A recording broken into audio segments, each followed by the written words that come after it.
नमस्कार दोस्तों, स्वागत है आपका एक बार फिर से हमारे YouTube चैनल में। आइए आज हम लोग जीएस का एक बहुत ही महत्वपूर्ण टॉपिक राज्य व्यवस्था से लेते हैं। इसमें मैं पहले आपको संसद भवन के बारे में बताऊंगा, फिर संसद के बारे में बताऊंगा, कैसे हमारे देश में सरकार का गठन होता है, मतलब कि विधायिका के बारे में भी बताऊँगा। तो डिटेल में देखने के लिए थोड़ा धैर्य बना के हमारे साथ जुड़े रहिए। पहले आइए देखते हैं, पहले जो पुराना संसद भवन था उसके बारे में, फिर देखेंगे नए संसद भवन के बारे में जो कि करंट में भी पूछा जा सकता है, और उसके बाद उसके अंदर क्या क्या होता है, कैसे सिस्टम लगा है, इसके बारे में समझेंगे, कैसे सरकार का गठन होता है, इसके बारे में समझेंगे। ठीक है, आइए शुरू करते हैं ओल्ड पार्लियामेंट बिल्डिंग से। इसको मैंने आपको दिखा दिया चित्र के माध्यम से। आइए कुछ क्वेश्चन है जिसको मैं बता रहा हूँ। इसका निर्माण पहले शिलान्यास पूछा गया है, तो ये 12 फरवरी 1921 को इसका शिलान्यास किया गया था, 12 फरवरी 1921 को। और ये शिलान्यास मतलब कि इसका पहला मैंने काम की शुरुआत की गई थी पहली बार 12 फरवरी 1921 को। 6 वर्षों के उपरांत यह बन के तैयार हुआ। मतलब इसका निर्माण कब हुआ, तो 1927 में हुआ। इसके उद्घाटनकर्ता कौन थे, तो उस समय के भारत के गवर्नर थे लॉर्ड इरविन, इन्होंने इसका उद्घाटन किया था। वास्तुकार कौन थे, तो 2 लोगों का नाम आप लोग याद रखेंगे, एडविन लुटियंस, और एक थे हर्बर्ट ब्रेकर, दोनों का नाम याद रखेंगे। ये वास्तुकार थे, आर्किटेक्चर। और ये स्थान कहाँ पे है, ये संसद भवन तो दिल्ली में है। सही बताऊं तो नई दिल्ली में है। ठीक है, आपने कभी दिल्ली गए होंगे तो आपने राष्ट्रपति भवन भी देखा होगा, उससे लगभग 750 मीटर की दूरी पे ये हमारा पुराना संसद भवन था। अब मोदी जी ने नए संसद भवन का निर्माण करा दिया है। ठीक है, नए संसद भवन के बारे में भी देखते हैं, इसको आप लोग याद रखेंगे। इसका शिलान्यास हुआ था 12 फरवरी 1921 को, और इसका उद्घाटन हुआ 1927 में लॉर्ड इरविन के द्वारा। वास्तुकार इसके लुटियंस व हर्बर्ट ब्रेकर थे। ये कहाँ है, तो नई दिल्ली में है। 750 मीटर की दूरी पर है, किससे, तो प्रेसिडेंट हाउस है, राष्ट्रपति भवन से। तो आइए नए संसद भवन के बारे में देखते हैं, जो कि हाल ही में बन के तैयार हुआ है। तो सबसे पहले ये देखते हैं कि इसका शिलान्यास कब हुआ था, जो कि अभी हाल ही में बन के तैयार हुआ है। सबसे पहले इसका देखते हैं शिलान्यास कब हुआ था।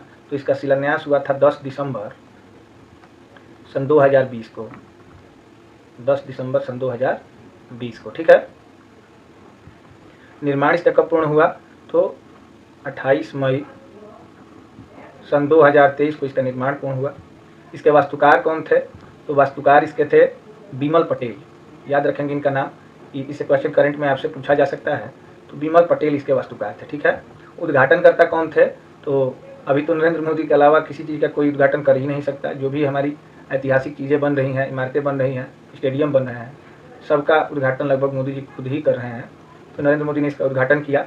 इसका आकार कैसा है, तो देखिए सभी धर्म ग्रंथों में त्रिभुज आकार का बहुत ज़्यादा महत्व है। यही सोच के नया संसद भवन, जैसा कि आप लोग चित्र में देख रहे हैं, किस आकार का है, तो त्रिभुज के आकार का है। ठीक है, क्षेत्रफल लगभग त्रिभुज के आकार का है। क्षेत्रफल इसका कितना है, तो ये 65,000 मीटर स्क्वायर क्षेत्र में बना है। एक्यूरेट कहें तो 64,500 मीटर स्क्वायर क्षेत्र में बना है।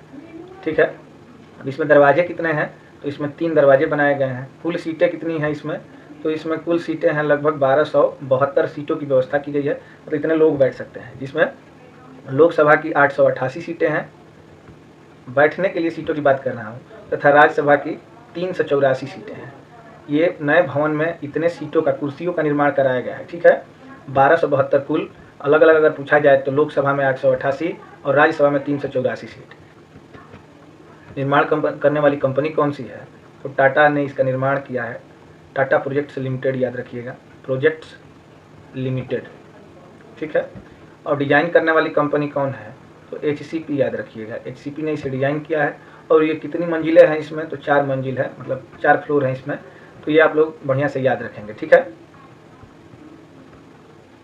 और भी कुछ क्वेश्चन हैं, जैसे कि इसके उद्घाटन के अवसर पे सिक्का कौन सा जारी किया गया था, तो आप लोग याद रखेंगे कि इसके उद्घाटन के अवसर पे 75 रुपये का सिक्का जारी किया गया था, जिसपे संसद भवन का चित्र था। निर्माण किस योजना के तहत किया गया है, सेंट्रल विस्टा पुनर्विकास योजना, याद रखेंगे, सेंट्रल विस्टा पुनर्विकास योजना। ठीक है, किस योजना के तहत किया गया है, तो सेंट्रल विस्टा पुनर्विकास योजना।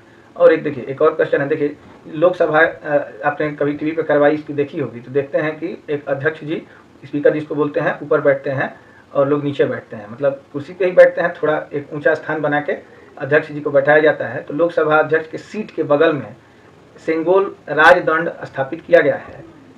यह किस काल का है? ये क्वेश्चन इंपॉर्टेंट है, आप लोग याद रखेंगे इसको। ये चोल वंश का है, ठीक है। जो सेंगोल स्थापित किया गया है ये चोल वंश का है, ठीक। तो इतने क्वेश्चन अगर आप लोग नए संसद भवन से याद कर लेते हैं तो निश्चित रूप से अगर कोई क्वेश्चन पूछेगा तो इतने में कवर हो जाना चाहिए। दोस्तों, मैंने पहले आपको संसद भवन के बारे में बता दिया है। अब आइए देखते हैं संसद के बारे में। पीछे मैंने आपको पुराने संसद भवन के बारे में बताया, नए संसद भवन के बारे में बताया। अब संसद के बारे में देखते हैं। सबसे पहले मान लेते हैं इस वृत्ताकार क्षेत्र को कि ये संसद भवन है, और इसके अंग के बारे में आप लोग देखेंगे। सबसे नीचे आप लोगों को जो दिख रहा है ये लोकसभा है। आपने कभी ना कभी टीवी पर जरूर देखा होगा कि लोकसभा का जो सेशन चलता है उसका लाइव प्रसारण दिया जाता है। चैनल का नाम भी लोक ही सभा है, ठीक है। इस पे हरे रंग का कारपेट देख रहे हैं आप, ये पहचान है लोकसभा की। और ये रेड रंग का कारपेट जो देख रहे हैं ये राज्यसभा है, ठीक है, राज्यसभा है। और ऊपर जो ये महिला बैठी हैं ये हमारे देश की राष्ट्रपति हैं द्रौपदी मुर्मू जी, ठीक है। तो सबसे पहला क्वेश्चन यही बनेगा कि भारतीय संसद के कितने अंग होते हैं? तो आप लोग याद रखेंगे भारतीय संसद के 3 अंग होते हैं। देखिए, ये विधायिका का अंग है। जैसा कि मैं आपको बताता चलूं कि भारत में जो विधायिका है 2 स्तर की विधायिका है। विधायिका 2 स्तर की है। विधायिका किसे कहते हैं? तो विधायिका का मतलब होता है कि जो विधेयक बनाए, जो विधेयक बनाए उसे विधायिका कहते हैं। साधारण शब्दों में कानून बनाने वाली जो बॉडी होती है उसको क्या कहते हैं? विधायिका कहते हैं। कानून बनाने की 2 स्तर, कानून बनाने के लिए विधायिका को 2 भागों में बांटा गया है। एक संघीय विधायिका, संघीय विधायिका, और एक राज्य विधायिका, राज्य विधायिका, ठीक है। राज्य विधायिका में और संघ विधायिका में, संघीय विधायिका में दोनों जगह विधेयक बनाए जाते हैं। मतलब देश में कोई भी कानून अगर बनाना होगा तो कानून बनाने का काम 2 स्तरों पे होता है, एक संघीय विधायिका में और एक राज्य विधायिका में। राज्य विधायिका में जो मुख्य संस्था है वो है विधानमंडल, ठीक है। कौन सी संस्था है राज्य में? तो आप लोग ध्यान रखेंगे, विधानमंडल, विधानमंडल। और ये संघीय विधायिका में जो मुख्य संस्था है वो कौन सी है? तो वो संसद है। कानून बनाने का काम केंद्र स्तर पे या संघीय स्तर पे किसका है? संसद का है। संसद को भी हम लोग 3 हिस्से में बांटेंगे। किसे किस किस में? तो सबसे पहले होंगे राष्ट्रपति, फिर एक सभा होती है राज्यसभा, और फिर एक सभा होती है लोकसभा। तो इस प्रकार से संसद के कितने अंग होंगे? 3 अंग होंगे। वैसे ही विधानमंडल को भी 3 भागों में बांटा जा सकता है। सबसे पहले होते हैं राज्यपाल, फिर होती है विधानसभा। देखिए ध्यान से, ये मैं विधानमंडल बताया हूं। मान लीजिए कि ये एक भवन है, ठीक है, और इसमें 3 लोग होते हैं। कौन कौन? तो राज्यपाल, विधानसभा, और कुछ राज्यों में विधान परिषद होता है, परिषद होता है, ठीक है। इसके बारे में हम लोग बाद में बात करेंगे। राज्य विधायिका के बारे में बाद में बात करेंगे। आज हम लोग का टॉपिक रहेगा संसद, मतलब संघीय विधायिका के बारे में आज हम लोग पढ़ेंगे, ठीक है। तो इसी के लिए मैंने आपको एक चित्र दिखाया है कि संसद के कई अंग होते हैं। 3 अंग होते हैं, राष्ट्रपति, राज्यसभा और लोकसभा, जैसा कि आपको पीछे मैंने बताया था। देखिए ये चित्र देखिए, इस लोकसभा में कौन बैठता है? तो देखिए पूरे ये वृत्ताकार क्षेत्र को हम लोग क्या बोलेंगे? तो इसको बोलेंगे संसद, संसद। अंग्रेजी में इसको पार्लियामेंट बोलते हैं, पार्लियामेंट, ठीक है। और लोकसभा, लोकसभा में जो सदस्य बैठते हैं, देख रहे हैं आप यहाँ पे सीट और लोग बैठे हैं, खड़े हैं। तो लोकसभा में जो लोग बैठते हैं उनको बोलते हैं सांसद। ध्यान से सुनिएगा, इसको बोलते हैं भवन को संसद, और इसमें जो लोग बैठते हैं लोकसभा में इनको क्या बोलते हैं? इनको सांसद, अंग्रेजी में एमपी या member of parliament, member of parliament, ठीक है। राज्यसभा में जो लोग बैठते हैं, देखिए रेड कारपेट पहचान है राज्यसभा की, और ये ग्रीन कारपेट पहचान है लोकसभा की। यहाँ पे जो लोग बैठते हैं इन लोगों को भी सांसद ही कहा जाता है, ठीक है। सांसद मीन्स एमपी ही कहा जाता है, मतलब मेंबर ऑफ पार्लियामेंट ही कहा जाता है, ठीक है। अब दोनों में अंतर क्या होता है? तो बस ये लोकसभा से आप लोग याद रखेंगे कि ये लोगों द्वारा चुने हुए सांसद होते हैं, लोगों द्वारा चुने हुए सांसद होते हैं, चुने हुए सांसद होते हैं। और राज्यसभा में कौन लोग बैठते हैं? तो इनका चुनाव जो होता है राज्य विधानसभाओं से होता है। राज्यसभा में जो सांसद होते हैं इनका चुनाव कहाँ से होता है? तो इनका चुनाव राज्य विधानसभाओं में बैठे सदस्य करते हैं। ध्यान से सुनिए, राज्य सभाएं होती हैं, उनमें हम लोग हर राज्य से चुन के किसको भेजते हैं? विधायक को। ये हर राज्य में होता है, ठीक है। जैसे कि उत्तर प्रदेश में इस विधानसभा के नेता कौन है? तो माननीय योगी जी इसके नेता है। और हमारे क्षेत्र, जैसे मैं बैरिया विधानसभा क्षेत्र का निवासी हूँ, तो हमारे क्षेत्र के जो विधायक हैं माननीय जयप्रकाश अंचल जी हैं, जयप्रकाश अंचल जी हैं। इससे पहले सुरेंद्र सिंह थे। तो हमारे यहाँ से, हमारे यूपी विधानसभा से कितने विधायक हैं? तो कुल 404 विधायक हैं, जिनमें एक मनोनीत होता है और 403 विधायक जो होते हैं चुनाव लड़के निर्वाचित होकर जाते हैं, ठीक है।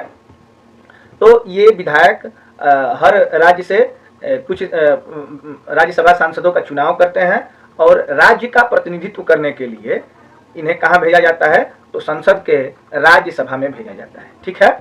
तो यहाँ पे आप लोग याद रखेंगे कि लोकसभा लोगों के द्वारा चुने हुए सांसद यहाँ बैठते हैं और राज्यसभा में राज्यों के द्वारा, राज्य इसमें सीधे सीधे जनता हिस्सा नहीं लेती है। जनता ने सबसे पहले विधायक को चुना और विधायक ने सांसद को चुना, तो वो सांसद कहाँ बैठेंगे? राज्यसभा में बैठेंगे। अतः आप लोग ये ध्यान रखेंगे कि इनका जो चुनाव होता है वो अप्रत्यक्ष रूप से जनता करती है, प्रत्यक्ष रूप से इनका चुनाव नहीं होता है, ठीक है। तो ये देखिए, मैंने इसको नीचे बनाया है इसलिए क्योंकि इस लोकसभा को हम लोग निम्न सदन भी कहते हैं, ठीक है। और इस लोकसभा का एक और उपनाम है लोकप्रिय सदन। लोकप्रिय सदन, क्योंकि लोगों के द्वारा चुने हुए लोग यहाँ बैठते हैं, इसलिए इसको लोकप्रिय सदन भी कहा जाता है। राज्यसभा को हम लोग उच्च सदन कहते हैं। क्या कहते हैं? उच्च सदन, ठीक है। या इसको विशेषज्ञों का सदन भी कहा जाता है, विशेषज्ञों का सदन भी कहा जाता है, ठीक है। अब ये दो हिस्से हो गए संसद के। तीसरा हिस्सा कौन है? तो राष्ट्रपति जी हैं। राष्ट्रपति जी ये कहाँ से आती हैं? तो इसके निर्वाचित सदस्य, मतलब लोकसभा के निर्वाचित सदस्य, राज्यसभा के निर्वाचित सदस्य, और मैंने अभी बताया सभी विधानसभाओं के निर्वाचित सदस्य, सभी विधानसभाओं के निर्वाचित सदस्य मतलब विधायक, इनके चुनाव में भाग लेते हैं और उनके वोटिंग के अनुसार जो जीतता है उसे राष्ट्रपति बनाया जाता है। ये देश की प्रथम नागरिक होते हैं, लेकिन अभी महिला है इसलिए मैं होती हूँ बोल रहा हूँ, ठीक है। तो राष्ट्रपति अभी द्रौपदी मुर्मू जी हैं। इनके बारे में भी एक बात आप लोग जान लीजिए कि ये देश की पहली आदिवासी महिला, चाहे महिला या पुरुष मिला जुला के भी पहली आदिवासी हैं जो कि देश के प्रथम पद पे प्रथम व्यक्ति बनी है और राष्ट्रपति का पद संभाल रही हैं, ठीक है। एक ओवरऑल आपका कंसेप्ट जो बनना था बन गया होगा मुझे लगता है। देखिए, सबसे पहले इनकी न्यूनतम उम्र देखनी है। यहाँ पे आप लोग समझते चलेंगे न्यूनतम उम्र कि कितने उम्र के लोगों को राष्ट्रपति का चुनाव लड़ने की अनुमति होती है। तो यहाँ पे देखेंगे इसका होता है 35 साल। कम से कम कितने वर्ष की होनी चाहिए? मतलब महिला है तो होनी चाहिए और पुरुष है तो होने चाहिए।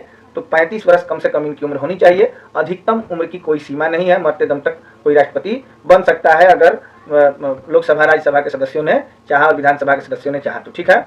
अब इसकी उम्र आप 5-5 कम करते चलेंगे। जैसे राज्यसभा की न्यूनतम उम्र कितनी होनी चाहिए सदस्यों की? तो 30 साल होनी चाहिए, ठीक है। और इसके सदस्यों की उम्र कितनी होनी चाहिए? तो इसके सदस्यों की उम्र होनी चाहिए मात्र 25 साल। अगर कोई व्यक्ति 25 साल का है तो वह चुनाव लड़ सकता है। किसके लिए? लोकसभा के लिए चुनाव लड़ सकता है, ठीक है। तो आप सोच रहे होंगे कि यहाँ पे कौन बैठा है? तो यहाँ के नेता हैं नरेंद्र मोदी जी, ठीक है। अब हमारे क्षेत्र बलिया से यहाँ के सांसद हैं वीरेंद्र सिंह मस्त जी। वीरेंद्र सिंह मस्त जी हाल ही में इन्होंने अधीर रंजन चौधरी को धमकाया था और बागी बलिया का एक बार फिर से प्रदर्शन किया था कि हम लोग क्यों बागी हैं, ठीक है। और मान लीजिए अमित शाह जी हैं, जो भी चुनाव लड़के सांसद जीते हैं वे सब लोकसभा में बैठते हैं। यहाँ पे कौन बैठा है? तो हमारे बलिया के ही पूर्व सांसद और पूर्व प्रधानमंत्री थे चंद्रशेखर जी। उनके पुत्र जो है नीरज शेखर जी अभी वर्तमान में यहाँ पे हैं। नीरज शेखर जी हमारे बगल के गांव सिताब दियर से आते हैं, मतलब मूल निवासी हैं सिताब दियर के, और जो कि बिहार में पड़ता है,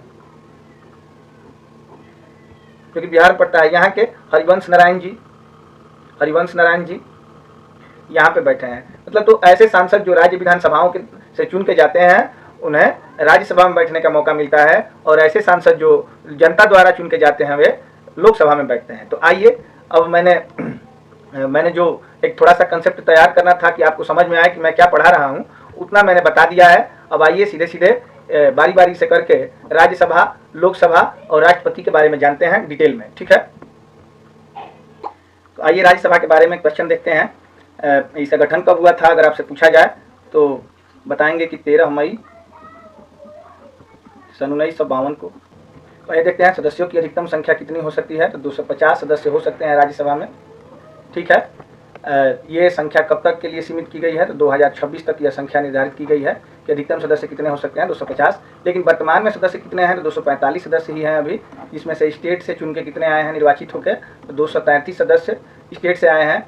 और मनोनीत सदस्य कितने हैं, तो मनोनीत सदस्यों की संख्या है 12। राज्यसभा से 12 सदस्य मनोनीत किए जाते हैं। अगर पूछा जाए कि कौन मनोनीत करता है तो इसका जवाब क्या हो जाएगा, राष्ट्रपति हो जाएगा। ये जो मनोनीत सदस्य होते हैं ये कला के क्षेत्र के हो सकते हैं, पत्रकारिता के क्षेत्र के हो सकते हैं, सामाजिक सेवा के क्षेत्र के हो सकते हैं। जैसे कि आपने सचिन तेंदुलकर को भी देखा होगा कभी राज्यसभा में, तो कला के क्षेत्र के हैं, मतलब क्रिकेट उनकी कला है और उसके लिए वे चुन के आए हैं ताकि आगे भी युवाओं में क्रिकेट का क्रेज बना रहे और उनके जैसे बनने के लिए लोग प्रेरित हों। ठीक है, कार्यकाल इनका कितने वर्षों का होता है, तो 6 वर्षों का कार्यकाल होता है। आप लोग कॉपी पे नोट करते रहेंगे। 1/3 सदस्य कितने वर्षों पर रिटायर होते हैं, तो 2 वर्षों पे 1/3 सदस्य रिटायर हो जाते हैं। मैं रिटायर होने की बात यहाँ 2 वर्षों पे कर रहा हूँ, फिर कार्यकाल 6 वर्षों पे कर रहा हूँ। तो आइए इसको एक बार समझ लेते हैं कि इसका मतलब क्या है। मान लीजिए कि राज्यसभा को मैंने 3 हिस्सों में बांट दिया। ठीक है, यहाँ 2 साल के लिए अभी 245 सदस्य हैं। मान लीजिए इसको मैं मान लेता हूँ 243, क्योंकि 3 से पूर्णतः क्या हो जाए, विभाजित हो जाए 81। मान लीजिए कि दूसरे साल के लिए 81 सदस्य बाहर से निर्वाचित होकर आए। ठीक है, इन्होंने 2 साल यहाँ पूरा किया पहले सदन में, पहले भवन में। इसके बाद अगले 2 साल के लिए ये 81 सदस्य यहाँ आ जाए, यहाँ से हट जाए और नए 81 सदस्यों को फिर से इसमें निर्वाचित कर लिया जाए। हर 2 साल पे इसका निर्वाचन होता है। अब पहले जो चुने गए थे सदस्य, निर्वाचित किए गए थे, वे चौथा साल अपना पूरा कर लेंगे और अगले 2 सालों के लिए यहाँ आ जाएंगे। और जो ये दूसरी बार में चुने गए थे ये अपना चौथा साल पूरा करने के लिए इसमें आ जाएंगे और नए 81 सदस्यों को 2 साल के बाद फिर से चुन लिया जाएगा। फिर अगले 2 साल में ये रिटायर हो जाएंगे। इन्होंने अपना पूरा कार्यकाल 2, 4, 2, 6 साल पूरा कर लिया और अब अगले साल, दूसरे साल से ये लोग रिटायर होंगे, 81 सदस्य रिटायर होंगे। ये जो 4 साल पूरा कर लेंगे 6 साल में आ जाएंगे, जो 2 साल पूरा कर लेंगे 4 साल में आ जाएंगे, फिर ये 6 साल पूरा करके बाहर हो जाएंगे और ये आ जाएंगे 6 साल में। फिर यहाँ पे नए निर्वाचित सदस्य होंगे और ये वाले सदस्य आ जाएंगे इसमें, और इसी क्रम में 2-2 साल पे 81 लोग रिटायर होंगे और यहाँ 81 लोग नए निर्वाचित होकर आएंगे। इस प्रकार के सदन कभी भंग होता नहीं है। प्रत्येक 2 साल पे 1/3 सदस्यों का निर्वाचन होता है और 1/3 सदस्य क्या हो जाते हैं, रिटायर हो जाते हैं। इस प्रकार यह सदन अस्थायी सदन के रूप में भी जाना जाता है। ठीक है, चलिए, तो 1/3 सदन सदस्य 2 साल पर रिटायर हो जाते हैं और ये सदन अस्थायी रूप से चलता रहता है। कुछ लोग आते हैं, कुछ लोग जाते हैं, मतलब 1/3 सदस्य लोग रिटायर होते हैं और उतने ही सदस्यों का निर्वाचन प्रत्येक 2 साल पे कर लिया जाता है। चुनाव कितने वर्षों पर होता है, तो आप बताएंगे कि 2 वर्षों पे, प्रत्येक 2 वर्षों पे। पहले अध्यक्ष अगर आपसे पूछा जाए कि कौन थे, तो इसके अध्यक्ष जो होते हैं ये उपराष्ट्रपति होते हैं। कई बार परीक्षाओं में पूछा गया है कि राज्यसभा का पदेन सभापति कौन होता है, तो आप लोग बताएंगे उपराष्ट्रपति इसके चेयरपर्सन, चेयरमैन होते हैं, स्पीकर होते हैं। ठीक है, अध्यक्ष होते हैं। और पहले जो उपराष्ट्रपति थे डॉक्टर सर्वपल्ली राधाकृष्णन, यही होंगे हमारे पहले अध्यक्ष। ठीक है, डॉक्टर सर्वपल्ली राधाकृष्णन जो थे पहले अध्यक्ष थे राज्यसभा के। पहले अगर उपाध्यक्ष के बारे में आपसे पूछा जाए तो पहले उपाध्यक्ष जो थे वो थे कृष्णमूर्ति राव। क्या थे, कृष्णमूर्ति राव। ठीक है, और वर्तमान अध्यक्ष अगर आपसे पूछा जाए राज्यसभा का तो आप लोग बताएंगे अभी जो उपराष्ट्रपति हैं जगदीप धनखड़ जी हैं। कौन है, जगदीप धनखड़ जी हैं। ठीक है, तो वर्तमान अध्यक्ष। वर्तमान अगर उपाध्यक्ष पूछा जाए तो हमारे सिताबदिगर के हैं, हमारे जो पड़ोसी गांव है, हमारा जो पड़ोसी गांव है सिताबदिगर, वहीं के हैं हरिवंश नारायण सिंह। ठीक है, अगर इसमें एक नेता भी चुने जाते हैं सदन के, तो वर्तमान में सदन के नेता हैं पीयूष गोयल जी वर्तमान में सदन के नेता हैं। और अगर नेता प्रतिपक्ष, मतलब कि जो विपक्ष का होता है उसका भी एक नेता होता है इसमें, जो मतलब सरकार में नहीं होते हैं उनका भी एक नेता होता है, तो मल्लिकार्जुन खड़गे जी हैं। मल्लिकार्जुन खड़गे जी विपक्ष के नेता हैं। अब मैं आपको कुछ और क्वेश्चन बताऊंगा। आइए देखते हैं उन राज्यसभा सदस्यों के बारे में जो कि प्रधानमंत्री बने। जनरली प्रधानमंत्री वे बनते हैं जो लोकसभा के सदस्य होते हैं, जो मतलब लोकप्रिय होते हैं, उनको प्रधानमंत्री बनाया जाता है। लेकिन कुछ मौक़ों पे राज्यसभा के सदस्य भी प्रधानमंत्री बने हैं। मैंने आपको पहले ही बताया था कि लोकसभा लोकप्रिय सदन होती है, तो इसी सदन के ज़्यादातर लोग प्रधानमंत्री बनते हैं। लेकिन 4 लोग ऐसे हैं जो कि राज्यसभा के सदस्य होते हुए प्रधानमंत्री बने थे। जैसे पहली बार इंदिरा गांधी जी जो थी, पहली बार पिताजी की मृत्यु होने के बाद, उनके पिताजी की मृत्यु होने के बाद लाल बहादुर शास्त्री जी बने थे, और लाल बहादुर शास्त्री जी के मृत्यु के बाद 1966 में इंदिरा गांधी जी राज्यसभा से चुन के गई थी और ये प्रधानमंत्री बनी थी 1966 में, जबकि ताशकंद में लाल बहादुर शास्त्री जी की मृत्यु हो गई थी। और ऐसे और भी लोग हैं, जैसे HD देवगौड़ा के बारे में आपने सुना होगा, गौड़ा के बारे में। फिर इंद्र कुमार गुजराल के, IK गुजराल मैं बता दूं, इंद्र कुमार गुजराल जी थे, वे भी 1997 में इंद्र कुमार गुजराल जी भी राज्यसभा से ही चुन के बनाए गए थे, ये राज्यसभा के सदस्य थे। और लास्ट में जो मनमोहन सिंह बने थे प्रधानमंत्री नरेंद्र मोदी जी से पहले, तो मनमोहन सिंह भी राज्यसभा के ही निर्वाचित सदस्य थे। ठीक है, तो ये लोग चुनाव लड़के प्रधानमंत्री नहीं बने हैं। बाद में इंदिरा गांधी लोकसभा की सदस्य बनी, ये चुनाव लड़के भी प्रधानमंत्री बनी हैं। आप लोग अब देखते हैं कि राज्यसभा को कौन से विशेषाधिकार दिए गए हैं। जैसा कि मैंने आप लोगों को पहले ही बताया था कि ये विधायिका है, केंद्रीय स्तर की, संघीय स्तर की विधायिका है और इसका काम कानून बनाना है। तो एक अनुसूची होती है 7, संविधान में एक अनुसूची है, अनुसूची 7।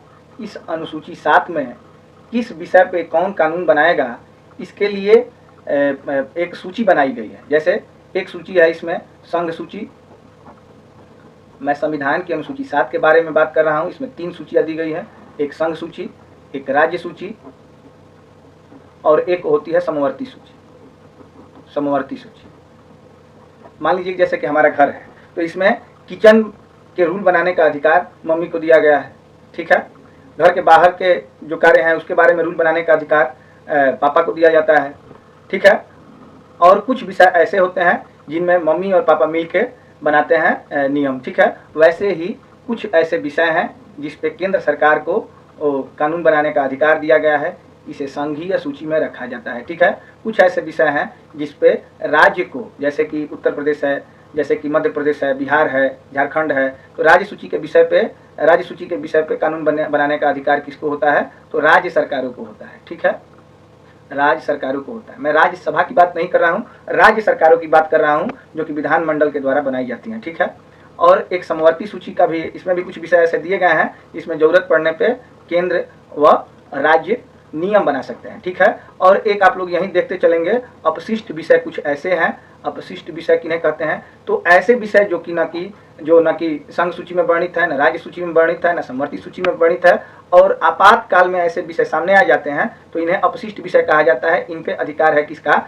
तो केंद्र ऐसे विषयों पे नियम बनाता है। ठीक है, अब मैं ये बात कहाँ से लेके आया हूँ और क्यों कर रहा हूँ, तो मैं आर्टिकल 249 आपको समझाना चाहता हूँ। आर्टिकल 249 में ये वर्णित है कि यदि देश हित में किसी राज्य सूची के विषय पे केंद्र को नियम बनाने की जरूरत महसूस हो तो राज्यसभा के द्वारा पहले पारित किया जाएगा। अगर 2/3 बहुमत से राज्यसभा पारित कर देगी तो राज्य सूची के विषय पे भी केंद्र नियम बना सकता है। यह कहाँ उल्लेखित किया गया है, 249 में। देश हित के लिए अगर किसी राज्य सूची के विषय पे, मतलब कि अधिकार तो उस पे किसका होना चाहिए, राज्य का होना चाहिए, लेकिन यदि राज्यसभा 2/3 बहुमत से, मतलब जितने सदस्य हैं उसमें से 2/3 भाग अगर ये पारित कर दे कि नहीं इस विषय पे केंद्र सरकार को नियम बनाना चाहिए, तो ये राज्य सूची के विषय पर भी नियम केंद्र सरकार ही बनाएगी। और यह अधिकार केवल और केवल राज्यसभा को होगा कि पहले इसी में ये प्रस्ताव लाया जा सकता है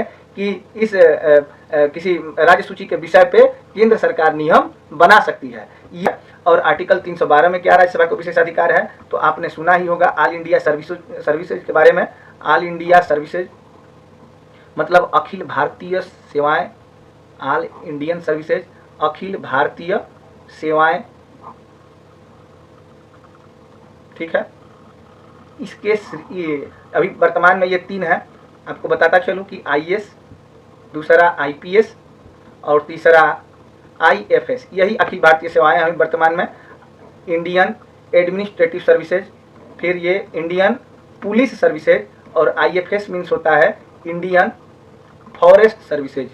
वन सेवाएं, ठीक है, इंडियन, यही अखिल भारतीय सेवाएं हैं। अखिल भारतीय सेवाओं का अगर सृजन करना हो, किसी चौथे अखिल भारतीय सेवा का सृजन करना हो, तो उसको उसके सृजन का अधिकार केवल और केवल किसे दिया गया है? राज्यसभा को दिया गया है। और ये बात हमको संविधान की अनुसूची संख्या 312 में बताई गई है। तो इसका भी आप लोग ध्यान रखेंगे। ये सारे क्वेश्चन थे जो राज्यसभा से थे, महत्वपूर्ण थे, मैंने आपको बता दिया। अब एक बात और मैं बताना चाहता हूँ कि राज्यसभा का सदस्य बनने के लिए क्या योग्यताएं होनी चाहिए। राज्यसभा का सदस्य बनने के लिए क्या योग्यताएं होनी चाहिए? तो पहली योग्यता ये है कि जो सदस्य होना चाहिए, मतलब जो चुनाव लड़ेगा, वो भारत का नागरिक होना चाहिए। भारत का नागरिक होना चाहिए, मानसिक रूप से स्वस्थ होना चाहिए, मानसिक रूप से स्वस्थ होना चाहिए। तीसरी जो क्वालिटी होनी चाहिए उसमें कि दिवालिया घोषित नहीं होना चाहिए, दिवालिया नहीं होना चाहिए। चौथी कंडीशन है 30 वर्ष से अधिक का होना चाहिए, या 30 वर्ष पूरा कर लिया होना चाहिए। मतलब उसकी कम से कम उम्र कितनी होनी चाहिए? तो 30 वर्ष उसकी उम्र होनी चाहिए, ठीक है। और एक और आप लोग याद रखेंगे कि लाभ के पद पर नहीं होना चाहिए, नहीं होना चाहिए। छठा, सजायाफ्ता नहीं होना चाहिए, मतलब कि कहीं पे उसको दंड नहीं मिलना चाहिए, मतलब न्यायालय द्वारा उसको कोई पनिशमेंट नहीं मिला होना चाहिए। हाँ, ट्रायल में अगर है उसका अभी सिद्ध नहीं हुआ है दोष, तो वो सदस्य बन सकता है राज्यसभा का, लेकिन जिसको अगर सजा हो चुकी है वो राज्यसभा का सदस्य नहीं बन सकता है, ठीक है। तो दोस्तों, मैंने जो क्वेश्चन बनते हैं राज्यसभा से, वो क्वेश्चन मैंने आपको लिखवा दिया है। आप लोग इसको कॉपी पेन के साथ देखेंगे इस वीडियो को। अगर आपको समझ में ना आए तो आप कमेंट करेंगे, मैं आपको फिर से, जो कोई कुछ डाउट होगा तो मैं आपको फिर से इसको क्लियर कराने का प्रयास करूंगा। उम्मीद करता हूं कि आप लोगों को मेरे द्वारा बताई गई सभी बातें समझ में आई होंगी। अगर आपको मेरी बातें समझ में आती हो, मेरा वीडियो अच्छा लगता हो और लाभप्रद लगता हो, मैं इधर उधर की बातें नहीं करता हूं, क्योंकि मुझे ये ध्यान रहता है कि आप लोगों का डेटा खत्म होता है इसको देखने में, आप लोगों का समय बर्बाद होता है। तो अगले पार्ट में मिलते हैं। लोकसभा के लिए जो डिटेल क्वेश्चन है उनके साथ क्विज कराऊंगा, उसमें इससे क्वेश्चन पूछूंगा। तो तब तक के लिए बने रहिए हमारे साथ। हमारे चैनल को शेयर करिए, लाइक करिए, सब्सक्राइब करिए, ताकि हमारा भी मनोबल बढ़ता रहे। धन्यवाद।